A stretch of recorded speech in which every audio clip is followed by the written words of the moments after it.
Hello guys, welcome back to my YouTube channel. तो आप सब जानते हैं कि इस चैनल पे मैं business and jobs related videos upload करती हूँ। इसके अलावा एक और चैनल है जिस पे कॉमेडी वीडियो अपलोड करती हूँ, और इसके अलावा इससे पहले मैं एक बिजनेस करती थी, ई कॉमर्स का बिजनेस, जो आज फेल हो चुका है। उसमें मैं कंटिन्यू नहीं हूँ, वो मैंने बंद कर दिया है।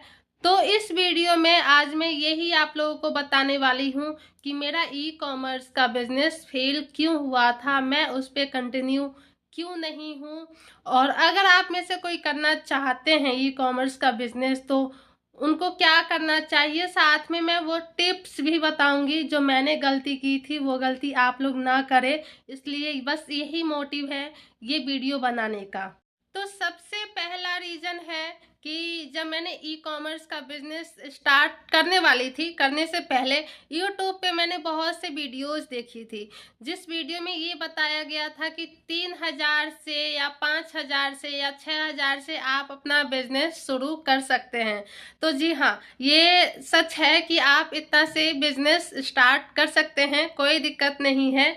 लेकिन कोई आपको ये नहीं बताता है कि बिजनेस को कंटिन्यू रखने के लिए आपको और पैसों की जरूरत पड़ सकती है। 4-5 हजार से आप अपना ई कॉमर्स का बिजनेस कर सकते हैं, ये कोई फेक बात नहीं है, ये रियल है। क्योंकि जब मैं फर्स्ट टाइम गई थी सामान लेने के लिए, ई कॉमर्स बिजनेस जब मैंने स्टार्ट किया था और सामान लेने गई थी, तो मैं 2,000 का सामान लाई थी और मैं उसके बाद बहुत ज़्यादा खुश हो गई थी कि अरे वाह, मैं तो अपना बिजनेस स्टार्ट कर सकती हूँ। 2,000 में मैं सामान ले आई हूँ, अब ये सामान बिक जाएगा, उसके बाद मैं इसी पैसों से और लाऊंगी सामान और फिर उसको सेल आउट करूंगी।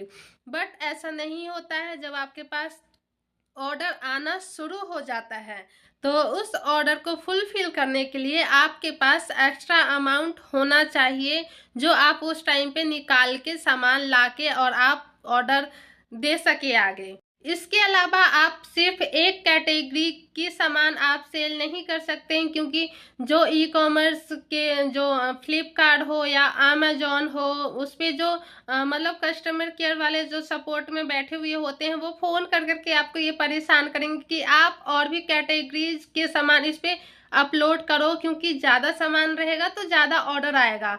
और जो नए सेलर होते हैं वो उनके बात को सुनते हैं और वो कुछ सामान ले आते हैं और बाद में उनको परेशानी हो जाती।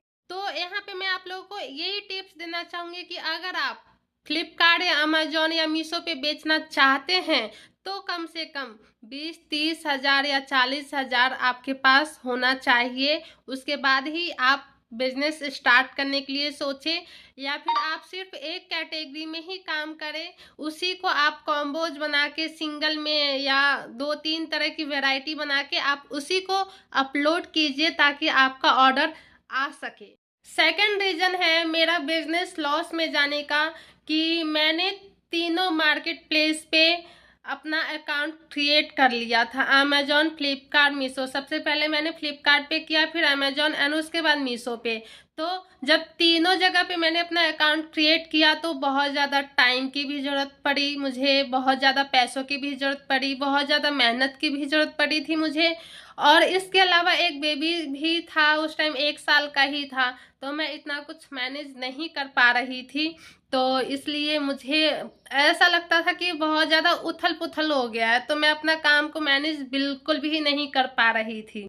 तो आप लोग उतना ही करें जितना आपको लगे कि आप हैंडल कर सकते हैं। बहुत ज़्यादा काम को ना फैलाए, धीरे धीरे काम को फैलाए। मेरे तरह गलती ना करें कि एक साथ ही बहुत ज़्यादा मार्केट प्लेस पे आपने कर दिया और फिर आप हैंडल ही नहीं कर पा रहे हैं, तो उससे कोई फायदा नहीं है। गया कि आपसे काम नहीं हो रहा है, ऑर्डर्स नहीं आ पा रहे हैं और पेमेंट नहीं देख पा रहे हैं आप, बहुत से काम होता है जो करना पड़ता है। इसके अलावा मैं घर से काम कर रही थी, तो घर से काम करने का आप सब जानते ही हैं कि क्या होता है कि पहले घर का काम पूरा होना चाहिए, उसके बाद ही अपना काम पूरा करना होता है। क्योंकि अगर ऑफिस जाते हैं हम तो 8 घंटे 9 घंटे जो भी टाइम होता है हम ऑफिस में कंटिन्यू टाइम देते हैं, लेकिन घर में ऐसा नहीं हो पाता है, बीच बीच में हमें उठना भी पड़ जाता है काम छोड़कर।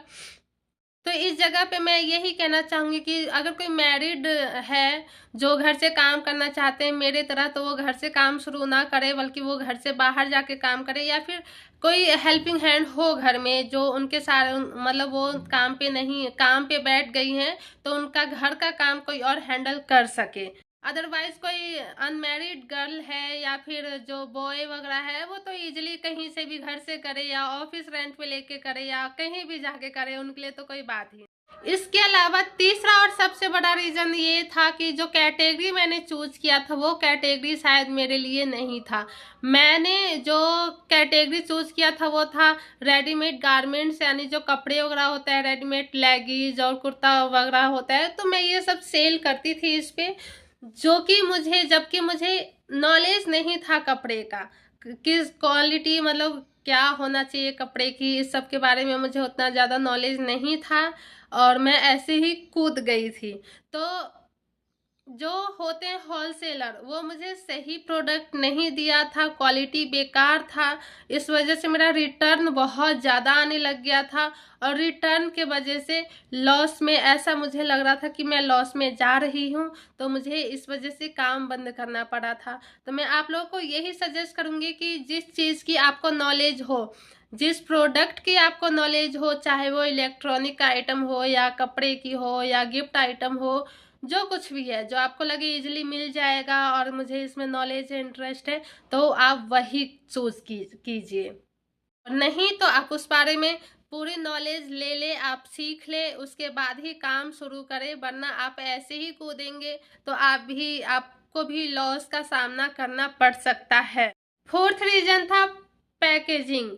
जी हाँ, पैकेट के बारे में मुझे इतना नॉलेज नहीं था कि पैकेजिंग किस तरह से करना चाहिए, और क्योंकि मुझे लगता था कि पैक ही तो करना है, सामान पैक करके भेज दो डायरेक्ट, लेकिन ऐसा कुछ भी नहीं है। पैकेजिंग के बारे में आपको फुल नॉलेज होना चाहिए कि जितना बड़ा पैकेट होगा आपका उतना बड़ा डिलीवरी चार्ज लगेगा। तो मुझे ये चीज़ नहीं पता था, मुझे बाद में पता चला कि पैकेट ज़्यादा बड़ा होने पे ज़्यादा डिलीवरी चार्ज लगता है और छोटा होने पे कम डिलीवरी चार्ज लगता है उस पर। ये नॉलेज ना होने के वजह से जिस तरीके से पैक मेरे पास सामान आता था, मतलब जो उसके अंदर कपड़े के अंदर गत्ता वगैरह होता है, तो वो मैं रिमूव नहीं करती थी और मैं उसके साथ ही पैक करती थी ताकि देखने में अच्छा लगे, कस्टमर जब खोले तो उनको मतलब अच्छी फील आए। तो आप लोग को ऐसा नहीं करना है, जब भी आप पैक करें तो जो मतलब भारी भरकम सामान, मतलब जो गत्ता वगैरह होता है, उसको रिमूव करके उसमें से हटा दें। क्योंकि जब मैं भी सामान वगैरह मंगवाती थी, कुछ भी मतलब साड़ी या कपड़े वगैरह मंगवाती थी, तो उसके मतलब पैकेट को इतना छोटा बना के भेजते थे वो लोग, तो मुझे ये चीज नहीं समझ आता था कि ऐसे ममोर ममार के ये क्यों भेजते हैं, मतलब अच्छे से भी तो भेज सकते थे। तो उनका रीजन यही होता है कि वो पैकेट को छोटा करना चाहते हैं। तो गाइज ये सब कुछ था मेरा बिजनेस बंद करने का रीजन, बहुत बड़ा रीजन नहीं था। अगर मैं चाहती तो कंटिन्यू रख सकती थी, लेकिन जब मुझे लगा कि लॉस हो रहा है तो मुझे काम बंद कर देना चाहिए, क्योंकि कंटिन्यू रखने से, क्योंकि उस टाइम मुझे समझ नहीं आ रहा था कि मैं क्या गलती कर रही हूँ क्या गलती नहीं कर रही हूँ, तो बस मुझे काम को बंद करना ही एक रास्ता समझ आया था। क्या क्या रीजन है ये सब कुछ मुझे बाद में धीरे धीरे पता चला, कि मतलब जब उसके बारे में मैंने स्टडी किया तब मुझे समझ आया कि हाँ मैंने ये गलती किया था, वो गलती किया था। तो गाइज नेक्स्ट वीडियो में आप लोगों को मैं ये बताने वाली हूँ कि मैं करंटली क्या करती हूँ, मतलब मैं वर्किंग हूँ, जॉब करती हूँ कहीं, या फिर मेरा खुद का अपना कोई बिजनेस है। तो ये सब कुछ मैं आपको नेक्स्ट वीडियो में बताने वाली हूँ, क्योंकि वीडियो बहुत ज़्यादा लंबा हो जाएगा और आप लोगों को भी अच्छा नहीं लगेगा फिर। तो इसलिए आप चैनल को सब्सक्राइब कर लीजिएगा, एंड वीडियो अच्छी लगी हो तो वीडियो को लाइक कर लीजिएगा। मिलती हूँ नेक्स्ट वीडियो में।